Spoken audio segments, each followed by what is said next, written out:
بھائی نے فرمایا کہ میں شپ پر کام کرتا ہوں اور ہمارے شپ پر پیک گوشت آتا ہے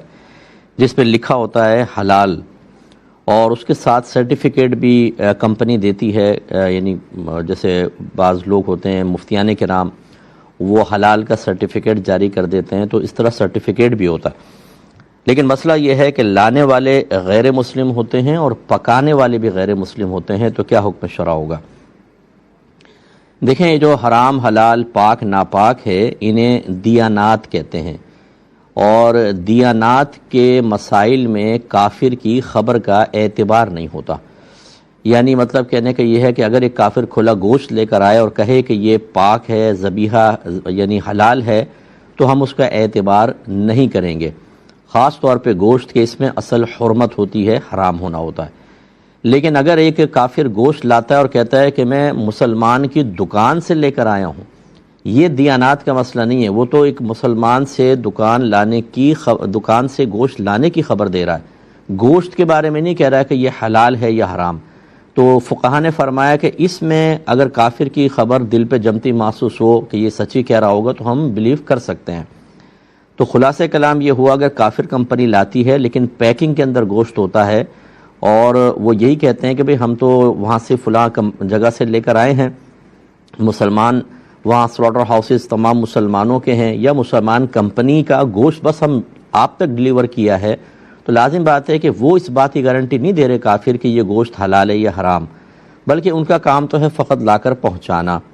اب یہ گوشت کس نے بھیجا ہے یہ دیکھا جائے گا۔ اگر تو مسلمان کنٹری سے آیا ہے یا غیر مسلم کنٹری سے بھی آیا فرض کر لیں، لیکن مسلمانوں کا ذبیحہ ہے اور اس پہ جو سرٹیفکیٹ ہے وہ اوتھینٹک ہے، تو بالکل آپ بلا جھجک اس کو تناول کر سکتے ہیں، اس میں شرعاً کوئی حرج نہیں ہے۔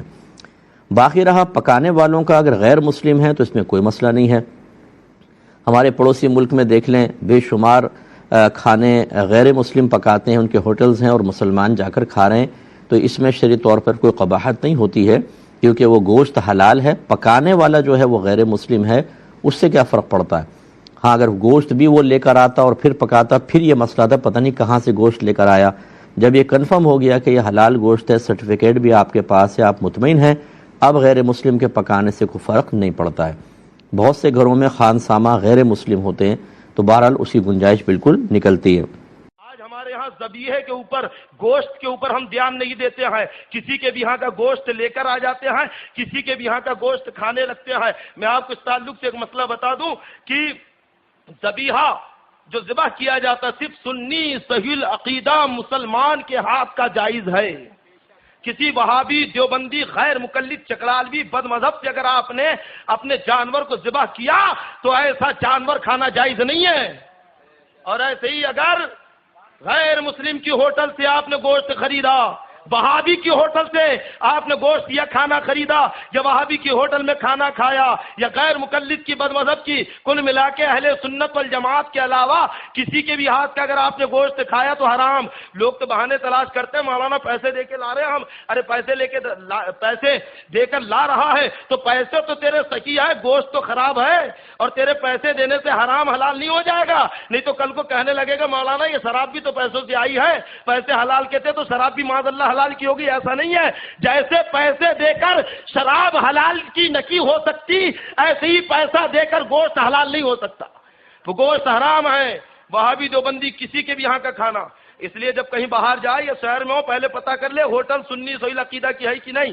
اور یہ گوشت کس کے ہاں سے لایا ہے، کسی سنی کے ہاں سے لایا ہے کہ نہیں۔ اور اگر واقعی جب ہو جائے کہ ہاں یہ سنی کے ہاں کا گوشت ہے اور سنی لانے والا اور کاٹنے والا سنی ہے، بنانے والا سنی ہے، سب سنی ہے، تو کھائے، اور گوشت نہیں کھائیں گے تو مر نہیں جائیں گے۔ صبر کریں اور ہو سکے تو خود ہی اپنے ہاتھ سے ذبح کر کر گوشت کھائے۔ اسی تعلق سے ایک مسئلہ اور بتا دوں، جو کچھ بڑی ہوٹلیں ہیں تو وہاں پہ کھانا سپلائی کا انتظام رہتا ہے، کچھ ایسے ورکر ہوتے ہیں جو گھروں تک کھانا پہنچاتے ہیں۔ اگر سنی کی ہوٹل ہے، کھانا بھی جو ہے تو گوشت بھی سنی نے کاٹا ہے، لیکن جو کھانا پہنچانے والا ورکر اگر غیر مسلم ہے تو بھی وہ کھانا ناجائز، کیونکہ جو گوشت نگاہ مسلم سے ہٹ جاتا ہے تو گوشت لا اعتبار ہے، مشکوک ہے، وہ گوشت کھانا درست نہیں ہے۔ تو جو سپلائی کرنے والا ہے وہ بھی سنی صحیح عقیدہ مسلمان ہونا چاہیے، اور گوشت اور ذبیحے کا مسئلہ اتنا اہم ہے، جانتے ہیں آپ کہ جب مفتیان نظام فتویٰ دیتے ہیں اور اگر کسی سے خدا نخواستہ اگر کوئی کفریہ جملہ نکل جائے تو فتوے میں جو دیا جاتا ہے کہ اسے تجدید ایمان کرنا ہوگا، یعنی کلمہ پڑھنا ہوگا، شادی شدہ ہے تو نکاح دورانا ہوگا اور اسے اپنی بیعت لوٹانی ہوگی۔ کیا مطلب کہ جس نے اگر کوئی کفریہ جملہ زبان سے نکال دیا تو ایمان سے نکل گیا، اس کی بیعت ٹوٹ گئی، اس کا نکاح ٹوٹ گیا، اور ساتھ میں یہ بھی لکھا جاتا ہے کہ اس آدمی کا ذبیحہ حرام، کہ وہ آدمی جو جانور ذبح کرے گا حرام، کیونکہ وہ اس کا اہل نکی ہے، ایمان اس کے اندر نہ کیا ہے، وہ مومن نہیں ہے۔ یہ مسئلہ بہت اہم ہے رزق کے معاملے میں، آپ اسے اپنے ذہن نشین کر لیجئے کہ کھانے پینے میں بڑا احتیاط کرے اور حرام غذا پیٹ میں نہ جانے پائے۔ ایک بزرگ کے پاس میں کچھ مشائخ اعظام تشریف لائے اور انہوں نے بڑے احترام سے بٹھایا۔ ان کا ایک بچہ جو چھوٹا تھا وہ جو ہے ایک چیز بجاتے ہوئے، جسے ستار وغیرہ کچھ کہا جاتا ہے، جب مجلس میں آیا تو جو بزرگ تھے انہیں بڑا ناگوار گزرا اور بڑا خراب لگا کہ یہ بچہ مشائخ کی محفل میں ایک بجانے کی چیز بجاتے ہوئے آ رہا ہے، بے ادبی کر رہا ہے۔ تو جو بزرگ تھے، جو اس بچے کے باپ تھے، تو انہوں نے جان لیا کہ بزرگوں کو ناگواری محسوس ہو رکھی ہے، تو انہوں نے کہا کہ حضور آپ جو ہے فکر نہ کرے، اس بچے کی اس حرکت پہ برا نہ مانے، اس لیے کیونکہ جانتی ہے بچہ کیسے پیدا ہوا۔ تو کہتے کہ ایک مرتبہ میرے ہمسائے کے ہاں بادشاہ کے گھر سے کھانا آیا، پڑوسی کے ہاں، تو اس نے وہ کھانا کھایا اور کچھ کھانا مجھے بھی دے دیا۔ تو کھانا جب میں نے کھایا تو اسی کھانے کے نطفے سے یہ بچہ پیدا ہوا۔ تو معلوم ہوا کہ اگر مشکوک کھانا کوئی کھا لے تو بچہ بے ادب ہوتا ہے،